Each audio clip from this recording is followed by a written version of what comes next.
What's up, everybody? TonyPizzaGuy here, and we're going to be talking about the WWE Cruiserweight Classic. I'm actually on a run right now, but I'm getting ready to run, so I figured I'd record this while I'm doing a little bit of fitness here. And you'll notice I got a bit of a hair problem and all this other stuff. But I usually go on a run every day. Got to stay fit.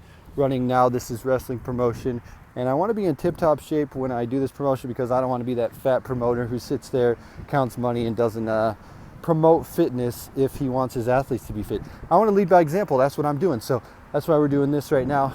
And we're actually, I think I run 2 to 4 miles a day, depending on the length I take, but I try to go at least 2 miles and then more. Sometimes I run outside, sometimes I go to the gym, but today we're doing it outside because it's so nice outside.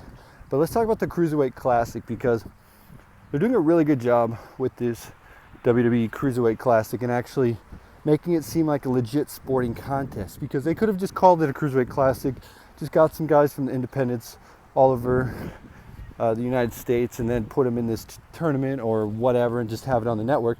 But they're actually doing a very, very good job with the Cruiserweight Classic, and we have some breaking news as well on who's going to be involved with the Cruiserweight Classic, but we'll wait for a little bit later as I talk about this. So the Cruiserweight Classic, they actually have a Facebook event page thing, and you can go through the Facebook page and you can like it, and then when you get to that like it, then they do these Facebook Live events, and on one of the Facebook Live events they did a legit weigh-in.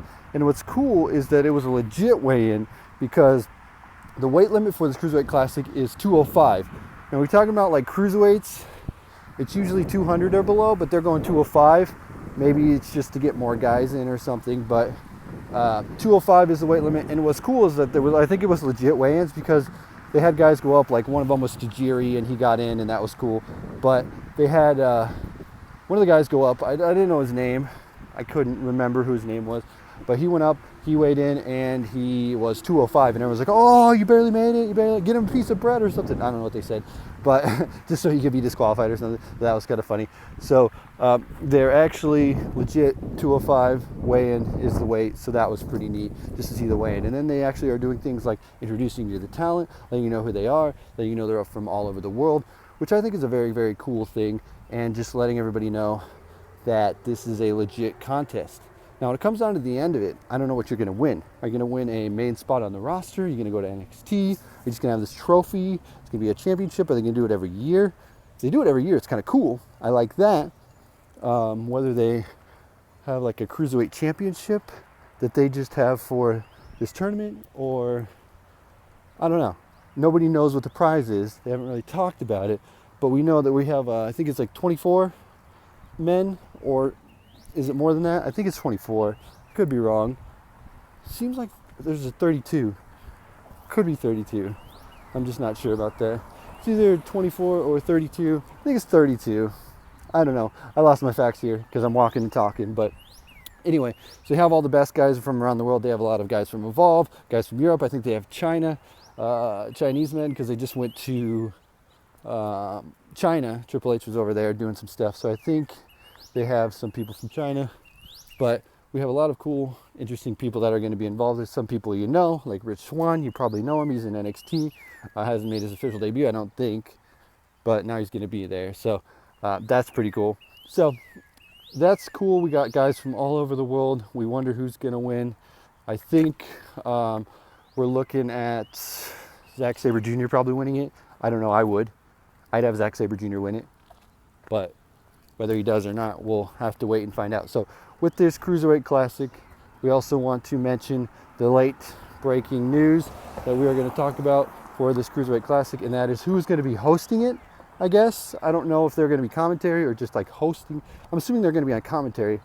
We're going to have Ranallo, who's a SmackDown announcer, a commentator, and then we're going to have Daniel Bryan, and that is the best role to put Daniel Bryan in, is a commentator slash analyst slash whatever for this. I really hope, because they have a lot of matches and they have a lot of stuff that's going to be going on. They're going to have a live special on the network actually talking about who's going to be in it and what's going to be involved with this. But I'm hoping that they have Daniel Bryan and Ranallo do some analysis, have Daniel Bryan talk about what it is to be a cruiserweight, all this fun stuff. They could actually get down and tell you the ins and outs of cruiserweight wrestling and what's going to be going on as far as everything goes down. but we really have to think that Daniel Bryan coming here is a good sign, because we aren't really sure what Daniel Bryan was up to after his injury, if he's going to retire from the WWE, if he's going to be around in the WWE for a while. But it looks like he's going to fill in this role of this cruiserweight and analyst, I guess what we're going to call him. And that's good, because I think that he needs to be a role in the WWE. I mean, he can go on and do other things if he wants. He's Daniel Bryan, he can do whatever he wants. But I think if he can fit in this role, he can be a great person, a great ambassador for cruiserweight wrestling, because they need somebody like him around. Like I was going to say, they could have Regal do it, but Daniel Bryan's a little bit more of a technician and a cruiserweight. So if Daniel Bryan talking, Ranallo talking, everybody seems to like him. This is WWE knowing their demographic and what they want to create with this Cruiserweight Classic. So it's perfect for me, and I think it fits perfect. So I think they're doing a great job with this Cruiserweight Classic. Like I said, I think Zack Saber Jr., I believe he's in this tournament. I think he's one of the names. I haven't really talked too much about him because he was in the Best of Super Juniors, which Will Ospreay won that one. So he's not in the Cruiserweight Classic, but he could have been. I don't know. But they have a lot of cool people from Evolve. Like Drew Gulak's a big name that a lot of people know. And he's one of the top guys that's going to be in this Cruiserweight Classic. Also, you should count, just thinking off the top of my head, you should count how many times it's the Cruiserweight Classic, because I said it a lot. So there's a lot of cool, fun, interesting people involved in this, and I think this is the right step for the WWE Network. It really is, because I think they're onto something. You really don't know what they're going to get with the WWE Network, but again, they have their own network, so why not just have them focus on stuff that they want to focus on, and let's let the cars go by.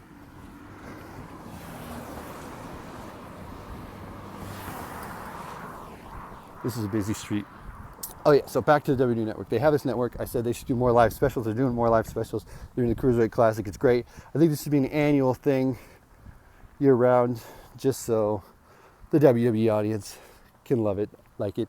And cruiserweights are good. I always thought that they were going to bring a cruiserweight title back when they were talking about it, but it looks like we're just going to be getting the Cruiserweight Classic, which is a little tournament. Again, I still don't know what they want for a prize. Do they want to have a trophy, a championship? Well, there's another car. Do they want to have a trophy or a championship, or do they want to have a belt, or how do they want to do this thing? But we really don't know. We'll have to wait and see. But I think we're onto something. I think we got the Catch Point, who's a big thing of Evolve. If you've been following Evolve, if you haven't been following Evolve, you need to totally get on the Evolve train, because there's a lot of good stuff happening in Evolve. And that's another question that I want to pose here before we wrap up this video. I want to talk a little bit about Evolve and how they've been doing an anti-WWE thing with Drew Galloway and EC3. Basically saying that WWE ruined them, and so they left WWE to become the best wrestlers in the world, and they don't need WWE. But WWE is involved in the Cruiserweight Classic with Evolve, and you have some of these guys who want to come into WWE from Evolve, but then you have them putting down WWE with the Cruiserweight Classic is okay.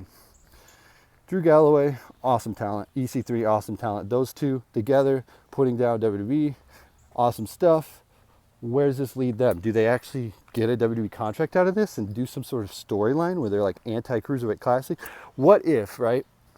Let's just say that this is going to be a Evolve WWE type invasion thing, where we could have them pretty much come into WWE as anti-WWE guys. They could interrupt the Cruiserweight Classic, make it end, right? You have the Cruiserweight Classic going on, EC3, Galloway come out, boom, boom, finals, they ruin it. They ruin the finals, and they're like, fuck WWE, blah, blah, blah. So now they have them ruining it, and then the Triple H comes out, or whoever, say Triple H comes out, and he's like, you ruined it. And then they have all these Cruiserweight guys versus Evolve and WWE, and it's a cool thing.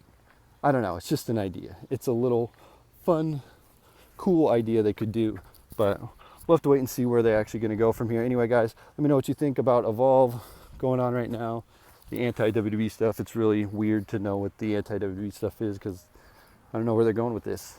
Let me know what you think with the Cruiserweight Classic. I think Daniel Bryan is perfect for this. But it's probably time that I just start running and make sure that I get my 2 miles in. I've already walked more than I wanted to, but I'm gonna end it here. Anyway, guys, let me know your thoughts. And I'm gonna start running now.